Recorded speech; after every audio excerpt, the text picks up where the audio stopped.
préciser qu'au Togo, il y a un changement de la Constitution. Et ces changements de la Constitution interviennent effectivement après 4 autres révisions de la Constitution, notamment celle de 2002, de 2007, de 2019 et le 24 mars 2024, il y a changement de la Constitution togolaise qui permet effectivement aujourd'hui de changer les suffrages universels directs vers les suffrages universels indirects. C'est-à-dire, désormais au Togo, les élections seront en train de se faire de manière indirecte. Ce sont les parlementaires, les députés qui seront en train d'élire le président de la République. C'est une menace pour la démocratie selon plusieurs observateurs parce qu'aujourd'hui nous nous retrouvons dans un siècle qu'on appelle le siècle de la démocratie. L'opposition togolaise a crié à un coup d'État constitutionnel et une frange de la société civile également est intervenue dans ce sens-là. Nous nous posons finalement la question, le président Faure Gnassingbé qui fit le fils de Gnassingbé et Adema, aujourd'hui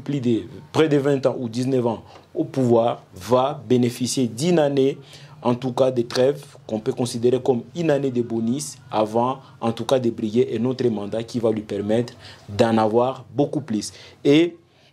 ces suffrages, ces changements de la Constitution est aujourd'hui justifié par le fait que ça sera un moyen de mobiliser ou de réduire les dépenses de l'État en fait qu'au lieu que l'ensemble des populations togolaises aujourd'hui qui sont estimées à plus ou moins 15 millions d'habitants puissent effectivement réussir à mobiliser des ressources pour d'autres projets de développement. Mais aussi, ce n'est pas un changement politique, c'est aussi un changement judiciaire où la Cour suprême togolaise a été supprimée en faveur de ce qu'on appelle aujourd'hui la Cour de cassation qui sera considérée comme la plus haute cour du pays et sera présidée par celui qu'on appelle le président du Conseil. Donc, le président Faure Gnassingbé, qui est au pouvoir depuis 2015, devra également bénéficier de ce qu'on appelle le débouclage ou soit la limitation des nombres et des durées des mandats et il pourra se représenter autant de fois qu'il le faudra alors qu'il en a déjà fait plus de 10 ans au pouvoir. Il y a eu des voix qui se sont levées au niveau international, notamment en France, qui est également la métropole du Togo, criant à une menace de la démocratie et des violations graves des droits civils et politiques du peuple togolais. Mais de l'autre côté, il y a la CEDEAO qui est restée inerte autour de ces sujets. Mais l'opposition s'est dit qu'elle va mobiliser la majorité de la population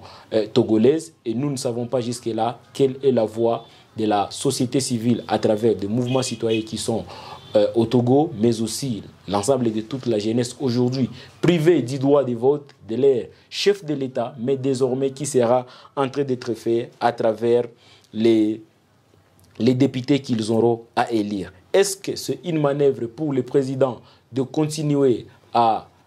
selon les accusations de l'opposition, les pays menacés par la corruption, le détournement et tout, et du coup, ce petit cercle restreint qui pourra maintenant décider si l'avenir de toutes les populations ou de tous les peuples togolais, ce sont des questions qui restent à désirer. Et pas plus tard qu'il y a une semaine, il y a eu cet appel de l'opposition à la manifestation qui a été matée et qui a été malheureusement réprimée par ces populations. Et nous pensons que les événements du Togo doivent interpeller tous les autres chefs de l'État parce qu'aujourd'hui, nous sommes dans une forme d'une démocratie. Et quand on parle de la démocratie, on parle de l'égalité, on parle de la liberté, on parle également de ces choix-là de pouvoir trouver les options entre les candidats. Mais avec cette nouvelle constitution changée au Togo, ça ne va pas permettre à ce que ces populations continuent à faire confiance et ça risque de replonger les pays dans une crise de gouvernance où les autorités ne seront pas directement redevables au peuple, mais seront plus redevables à ceux-là qui les ont donné le pouvoir de manière indirecte. Nous savons tous que l'Afrique connaît ces véritables problèmes de changement et de déblocage des constitutions pour des fameux 3e mandat, 4e mandat, changement de constitution. Et cela est en train de ternir l'image de notre Afrique, raison pour laquelle nous demandons en tout cas à l'ensemble du peuple togolais de se mobiliser parce que cela n'a pas été fait de manière consensuelle, parce qu'il n'y avait pas eu de référendum. Cela s'est passé directement au Parlement et c'est le même Parlement qui a cautionné ce qu'on appelle le coup d'État constitutionnel fait par la majorité des députés du parti au pouvoir du président Yassine Eyadema, parce qu'à l'époque, ils étaient dans un régime qui n'avait pas du tout dit non, parce que tout le monde pouvait intervenir, le pouvoir exécutif pouvait intervenir là où il y a les législatifs, les législatifs pouvaient intervenir. Du coup, il y avait déjà cette ingouvernabilité